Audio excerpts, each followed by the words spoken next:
బాబాజీ, కుంభకర్ణుని రాముడు ఒక చేతిని వాయువాస్త్రంతో, ఒక చేతిని ఐంద్రాస్త్రంతో ఖండించారు. కానీ వీళ్ళు ఇంద్రుడు కానీ వీళ్ళందరూ కూడా రావణాసుడి చేతిలో ఓడిపోయారు.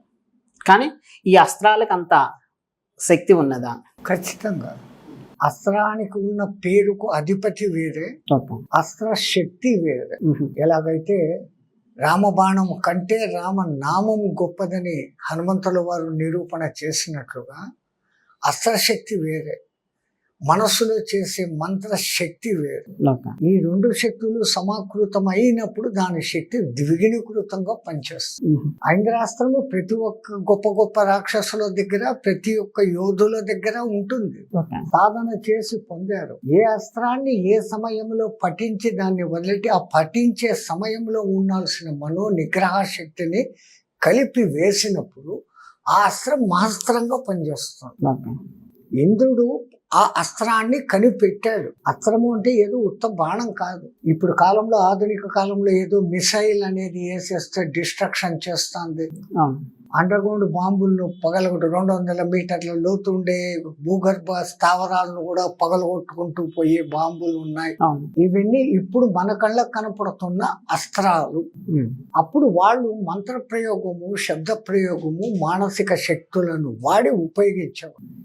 ఏ మాటలను వాడితే ఏమి ఎట్లా పని చేస్తుంది అని కనిపెట్టి ఇంద్రుడు ఒక అస్త్రాన్ని కనిపెట్టాడు. దాని పేరు ఇంద్రాస్త్రం అని పెట్టబడింది. వరుణాస్త్రం, వాయువేయాస్త్రం, నాగాస్త్రం, ఇవన్నీ ఆయా మనుషులు కనిపెట్టిన ఒక్కొక్క ఆయుధాలు ఎప్పటికైనా పనిచేస్తాయి. ఆయుధాన్ని కనిపెట్టినా కూడా చచ్చిపోతాడు. ఆయుధం అట్లే ఉంటుంది కదా. ఆ లెక్కన ఆయుధం శక్తి ఆయుధాన్ని తయారు చేసిన వాడు మామూలు మానవుడే, దేవుడే. వాళ్ళ శక్తి లిమిటెడ్. వాళ్ళు తయారు చేసిన శక్తి అది అన్లిమిటెడ్. సో అక్కడ ఇంద్రుడు ఓడిపోయి ఉండొచ్చు. ఇంద్రుడు తయారు చేసిన అస్త్రం ఓడేకి ఛాన్స్ లేదు. బుల్లెట్లు ఉంటాయి. ఒక బుల్లెట్ మిస్ఫైర్ అవుతుంది, ఒక బుల్లెట్ తగులుతుంది. కానీ బుల్లెట్ తగిలే తీరుతుంది ఖచ్చితంగా. బుల్లెట్ తయారు చేసినోడు ఎప్పుడో చచ్చిపోయాడు. బుల్లెట్ కనిపెట్టినోడు చచ్చిపోయాడు. బుల్లెట్లు తయారు చేస్తున్న వాళ్ళు చచ్చిపోతారు. బుల్లెట్ చంపుతుంది కానీ అది ఎప్పటికీ సావడం లే.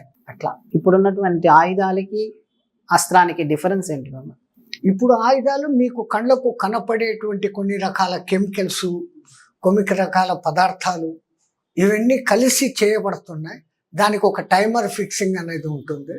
ఆ తర్వాత ఇంత పొటెన్సీ అనేది ఉంటుంది. వెనకల ఒక దానికి ముందుకు పోయేదానికి అవసరమైన చోదక శక్తి ఉంటుంది. దాన్ని దిశానిర్దేశనం చేసే రాడార్లు దాంట్లో ఉంటాయి. ఇన్ని వ్యవస్థలతో అది పనిచేస్తుంది.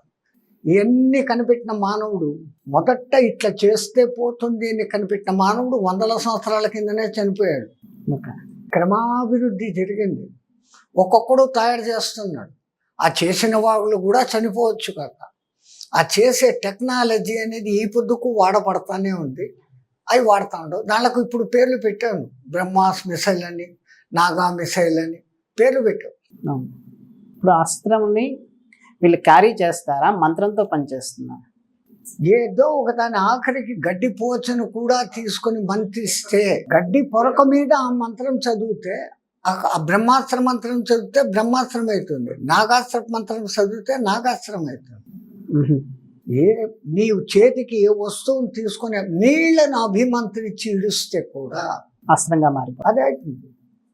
అదే అస్త్రానికి శస్త్రానికి అది తేడా.